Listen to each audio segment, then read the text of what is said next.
What is up, guys? It's your boy Rick Gakis, and today we've got some brand spanking new Destiny 2 news, courtesy of the Bungie weekly update that has just gone live, revealing official information. And so, let's get started.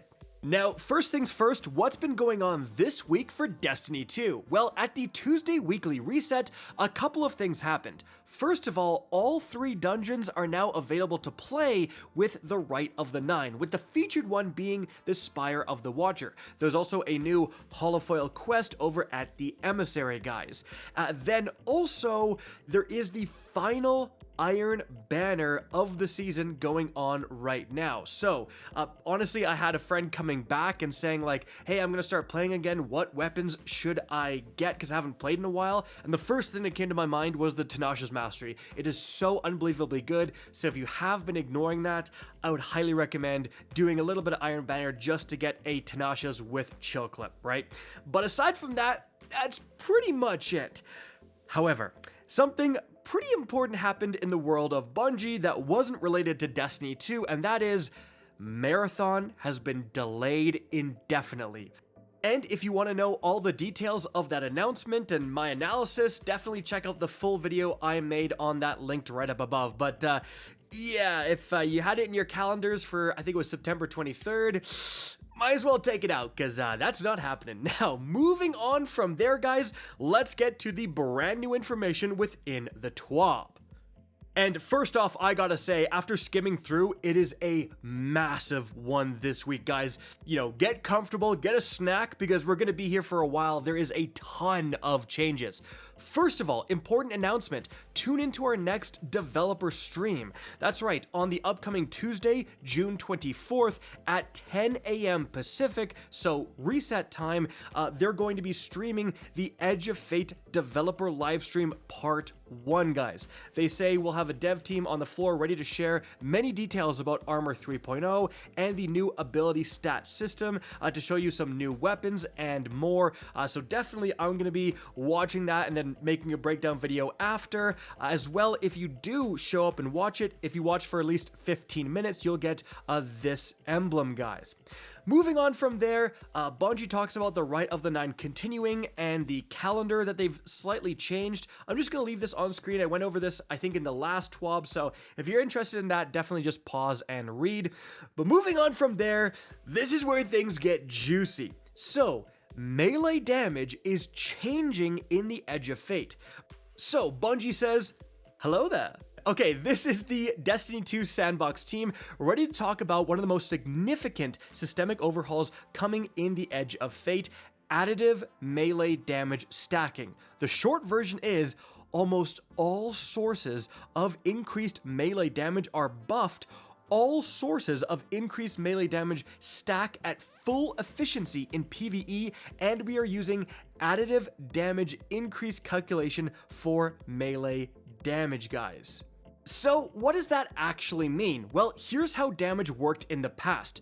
Currently, in Destiny 2, most sources of increased damage are multiplicative. 2 hypothetical 50% damage increases, a 1.5x increase to damage, are multiplied together for a total of 125% or 2.25x damage increase. This approach to damage increases has some problems. For one, the more damage increasing effects applied at a time, the more powerful they all become, which means that the best builds and strategies can start to revolve around simply having as many buffs as possible.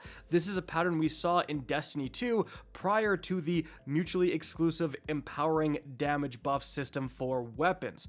Additionally, balancing the game becomes more and more difficult the more sources of increased damage we add. We do not want to have players choose between bosses being one-shot by players who are stacking as many buffs as possible, or bosses feeling like bullet sponges to players who are not. So here's how melee damage will work in the Edge of Fate. So, melee damage increases in Destiny 2 will be additive. This means 2 hypothetical 50% damage increases will be added together for a total of 100% damage increase.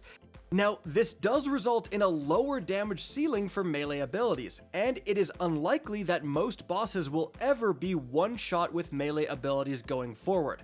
But because we do not need to worry about someone stacking these melee buffs and trivializing most content in the game, we can do two very cool things. First of all, we are buffing almost all effects that increase melee damage, some of them by double the damage they do now. In PvE, melee damage increasing effects always stack at full value if applicable. So, our goal with these changes is to make it much easier to create a personalized build that works the way you want. Many potential combinations of melee abilities and build crafting items are now much stronger than they were, and we're very excited to see what melee builds y'all cook up in the Edge of Fate with these changes. So, for systemic updates, in this new system, every effect that increases melee damage has been converted to use additive damage stacking.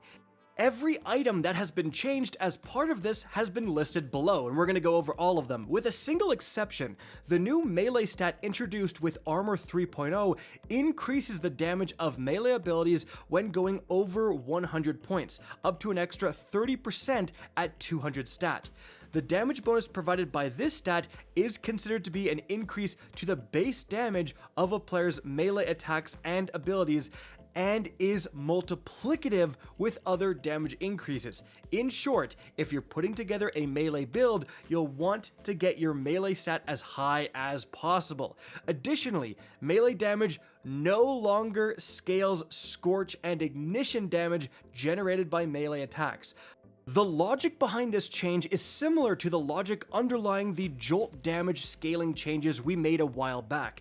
We think it's healthier for elemental verbs to have a consistent effect regardless of the source that applied them. We have opted for a more targeted change here, and Incinerator Snap and Consecration Slam remain powerful options both as centerpiece abilities in melee-focused builds and as a potent damage-focused tool in other builds. So, overall, some crazy changes here. You're not going to get those high mountaintops of insane melee damage in one shot, but you're going to see with some of these buffs, like the increases to melee damage are now going to be more consistent. So again, this is really interesting in terms of balance. Now you may be wondering, what about glaives? They say, as part of our melee overhaul, we are revisiting the role of glaives in the sandbox. We would like glaives to find a more permanent home in melee-focused builds. While they provide a defensive tool to help you close in on your targets and a faster, more potent, unpowered melee ability than Guardians would have otherwise. That's right. Glaive Melee is considered an unpowered melee ability in the Edge of Fate. Anything that increases the strength of unpowered melee abilities now increases the strength of Glaive Melee, including the melee stat, guys. That's crazy. This does not come at a cost, while Glaives will have a much clearer role and have a higher damage ceiling. We needed to reduce their base melee damage in PvE to bring it more in line with an unpowered melee attack, but even after these changes, Glaive Melee has a much higher damage per second output than unpowered melee attacks do.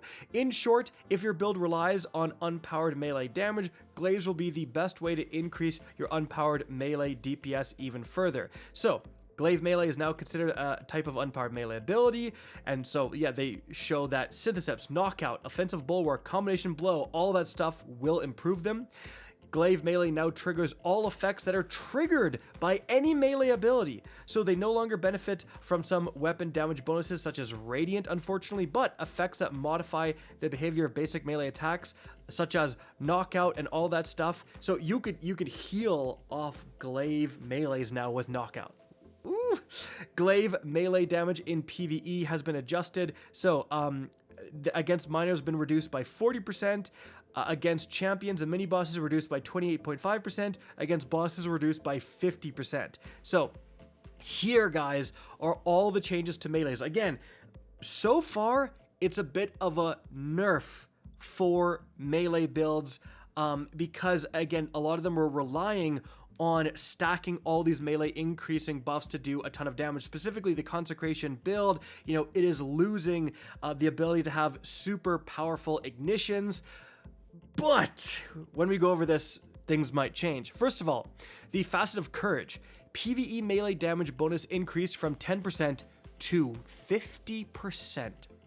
Then for Arc, the Spark of Feedback, the PvE melee damage bonus increased from 75% to 100%, now works with Glaives. PvE damage bonus is no longer decreased when using Syntheseps, Liars, Knockout, Worm God, all that stuff, guys, 1-2 punch. For the Titan, Roaring Flames, the maximum PvE damage bonus increased from 73% to 200%.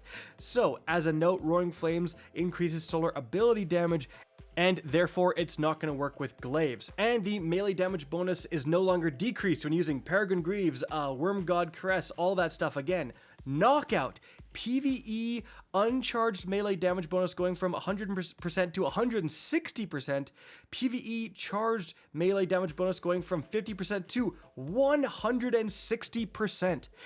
And it's now going to work with Glaives at full effect. Then for Offensive Bulwark, PvE melee damage bonus increased from 100% to 160%, now it works with Glaives at full effect, and melee damage bonus is no longer decreased when using Syntheseps.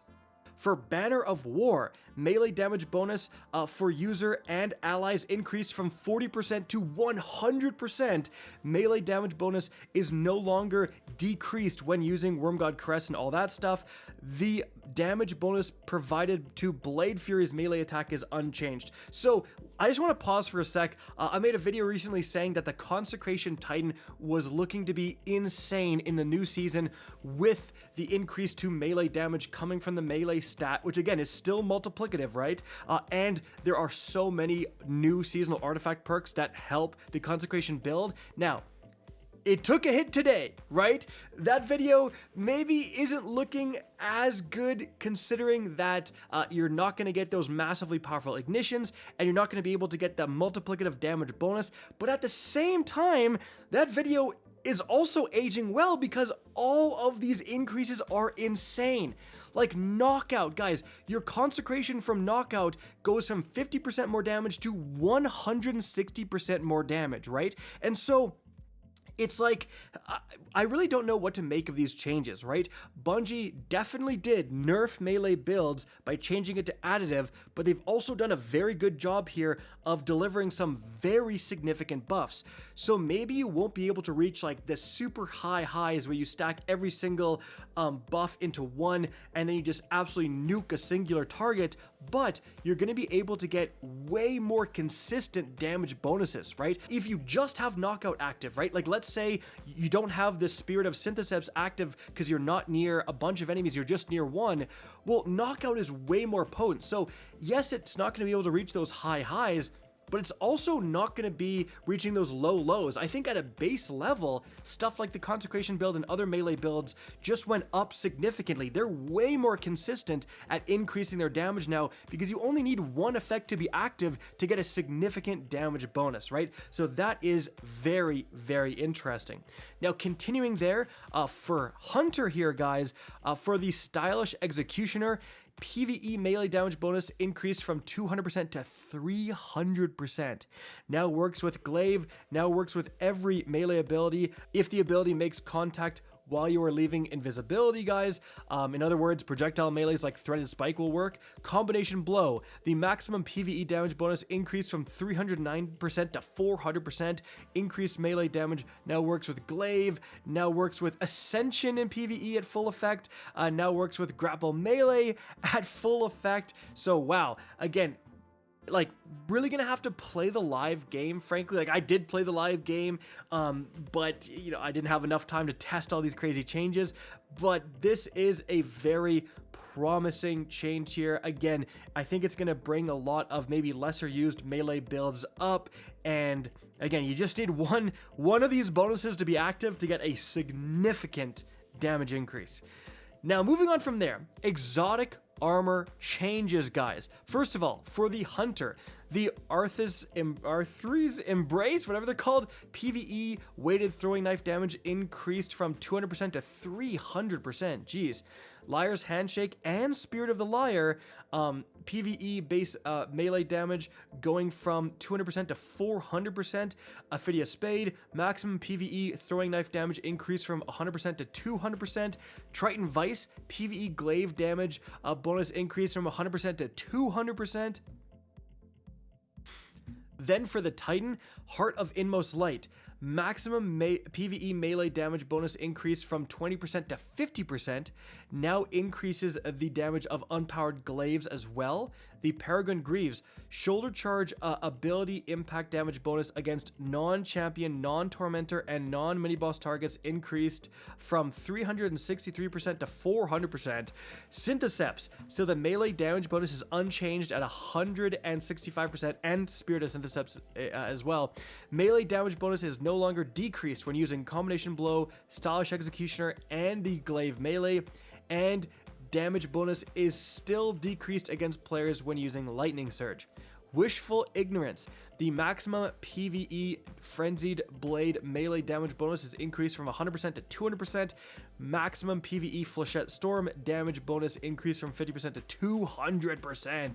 Then, for the Wormgod Caress, maximum PvE damage bonus increased from 275% to 400%.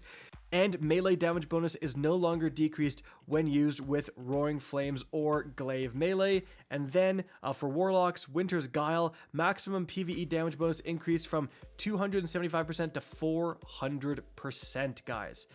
Again, just really going to be interested in how these changes actually play out for melee builds. It could make them terrible, it could make them all amazing, it could have essentially no difference. Hard to tell right now. Moving on from there, weapon changes, guys. So for the weapon perks, close to melee, PvE glaive melee damage bonus increased from 30% to 60%, and for 1-2 punch, PvE melee damage bonus increased from 100% to 150%, and it now works with all melee abilities. Melee damage bonus is no longer decreased when using it with Liar's Handshake, and they've increased the time the perk is to activate to 3 seconds. So it's going to be a lot easier to hit your 1-2 punch and then do a crazy melee. Moving on from there, exotic weapons. The Bastion, Saint's Fist's PvE melee damage bonus increase from 100% to 300%, and it now works with all melee abilities. They've increased the time the perk is to activate to 3 seconds. The Monte Carlo, the Catalyst melee attack no longer deals reduced melee damage to bosses, mini-bosses, and champions. The Winterbite now receives melee damage bonuses from a variety of sources, reduced enhanced melee damage with ammo to plus 20% versus bosses, down from plus 50% though. Then we have the exotic armor tuning preview. Okay, so they say the other exotic armor pieces we already went over were for melee specifically. Now this is just for a ton of different exotic armor pieces getting buffed. For the Hunter, guys, the Dragon Shadow, and we're going to get to the other one. So for the Dragon Shadow, now passively increases the weapon stability and ready speed. Dodging reloads your equipped weapon, so it no longer reloads holstered weapons. Activating your dodge ability grants the following effects for a short time: increased stability and handling, increased move speed, increased sprint, slide, and ADS strafe speeds, and increased class stat, so you get your dodge back faster.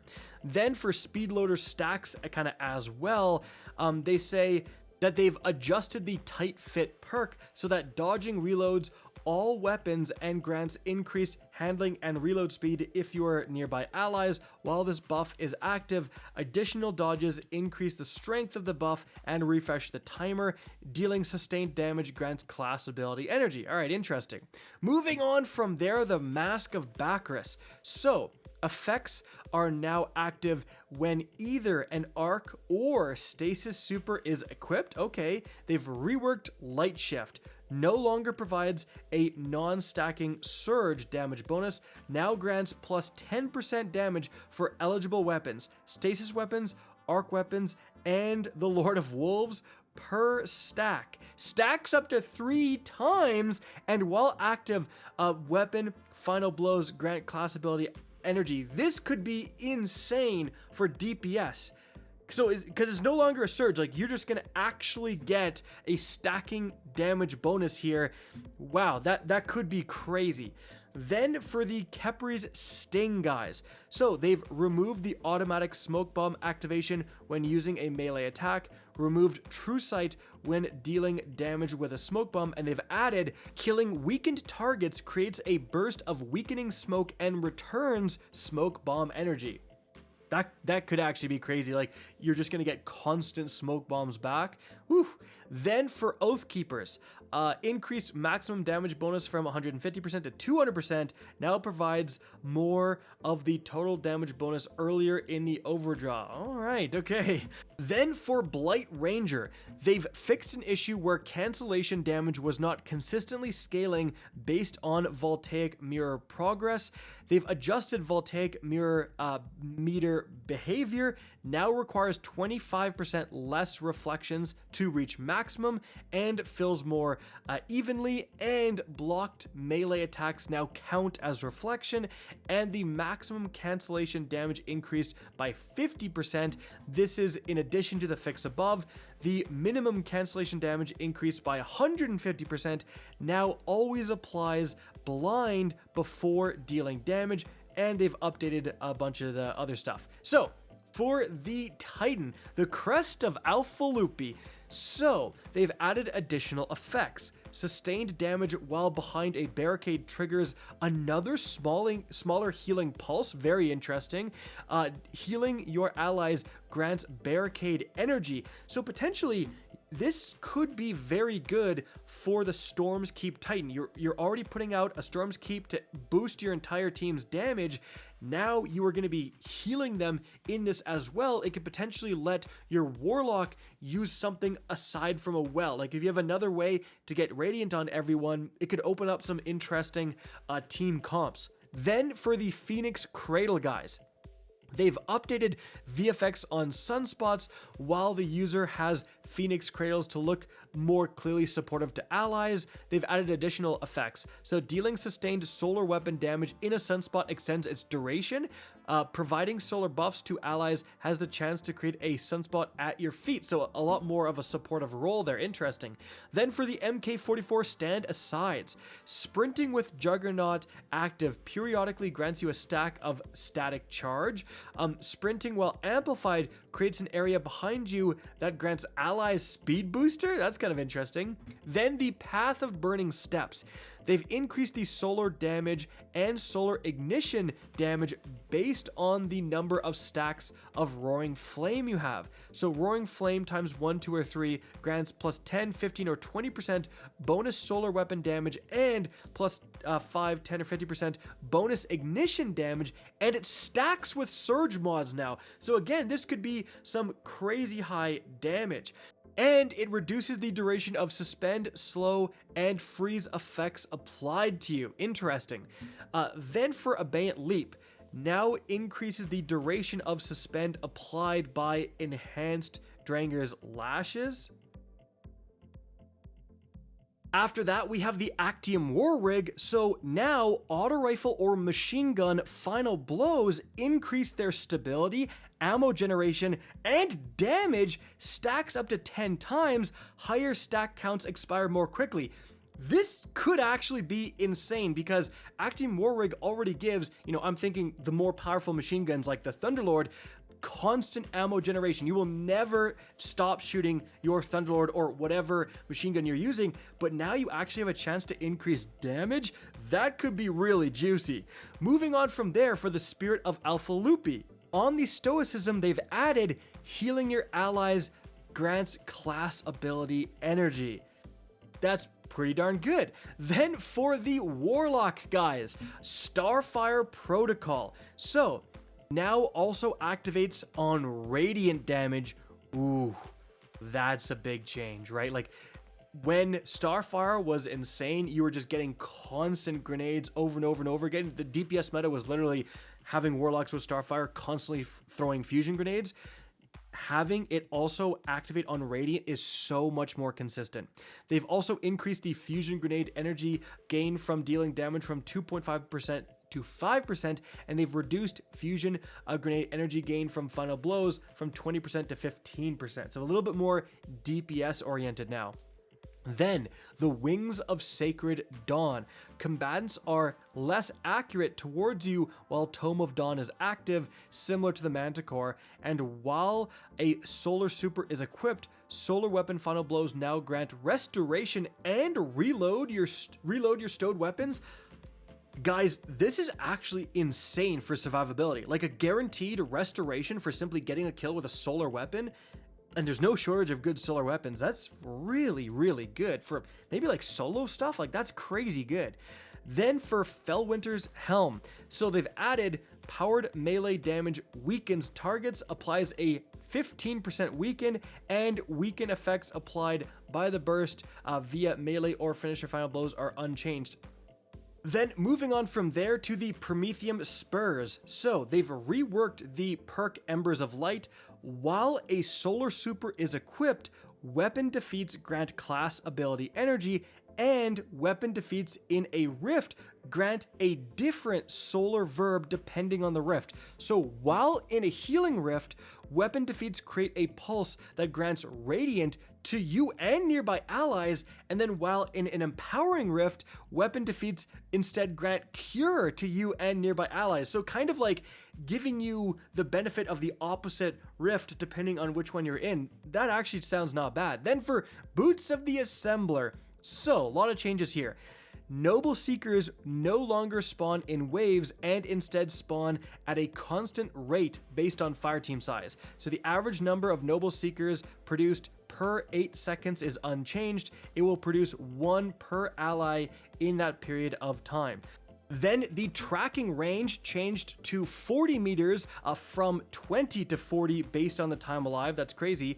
The Noble Seekers will prioritize allies who have not been healed in the last 8 seconds. Noble Seekers can now target allies standing in the rift, producing them. Noble Seekers will not target an ally more than once every 4 seconds. Noble Seekers will not detonate when passing near an ally they are not targeting, and they will still detonate if they make direct impact with an ally they are not targeting, but no longer grants extended rift duration on Noble Seeker impact with allies. Instead, grants class ability energy on Noble Seeker impacts scales based on fireteam size. So it's not going to make them last longer, it's going to make you get them more. Overall, a lot of changes there. Boots of the Assembler were once like absolutely goated, interested to see if this is going to make them see more play. All right, Geomag Stabilizers. Let me tell you, I've been doing a lot of my bounty prep with a Geomag Warlock. That build is absolutely broken. So here's what they're going to do. Reduced super energy granted by Ionic Traces to 4% from 7%. Honestly makes sense. You get your super back so fast. They've retuned sprinting to top off bolt charge. So decreased bolt charge stacks required before sprinting will grant additional stacks from 6 to 5. They've decreased the amount of time required for sprinting to stack, granting bolt charge from 2 seconds to 1, and they've increased the rate bolt charge is granted while this effect is active from 1 every 1.5 seconds to 1 every 0.33 seconds. So you're going to gain a bit less super energy from Ionic Traces, but you're going to be getting more bolt charge more often.